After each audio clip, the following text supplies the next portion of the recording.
Europe 1, le grand direct des médias.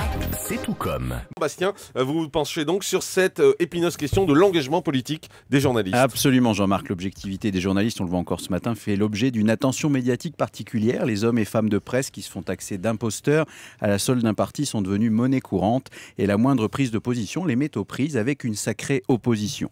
Il est presque devenu impossible d'énoncer la moindre critique envers un candidat chef d'État sans se retrouver soi-même dans un état critique. C'est notamment le cas d'Audrey Pulvar. Certains n'hésitent pas à l'épingler, d'autres pensent qu'elle réussit à tirer son épingle du jeu. Elle pose en tout cas cette semaine à la une des inrecuptibles, une rose entre les dents, n'en déplaise aux persifleurs en tout genre. C'est le bouquet, diront certains, voire même que c'est la goutte qui fait déborder le vase. En tout cas, elle entend démontrer ainsi qu'il n'est pas question qu'elle rétro-pétale.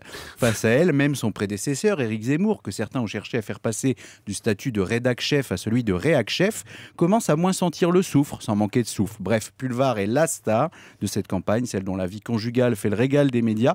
La compagne d'Arnaud Montebourg ne semble pas regretter de s'être affichée en personnage secondaire le soir de la primaire. Et on peut imaginer, Bastien, que cette question n'est pas près d'être résolue. C'est vrai, Jean-Marc, les rapports entre journalistes et politiques sont tellement anciens, Julie, qu'on peut parler de tradirelation. Je la voyais frémir. La plupart des rédactions ont eu beau mettre en place des règlements. Parfois, certains papiers sentent quand même le règlement de compte. En lisant des chroniques plutôt claniques, cela permet aux lecteurs de ne pas se laisser bercer d'illusions face aux allusions. Cela dit, certains journalistes n'ont pas attendu la présidentielle pour afficher leurs couleurs dans leurs colonnes. Avec l'élection de Sarkozy, ça fait presque déjà 5 ans que le patron de Libé ronge son Geoffrin.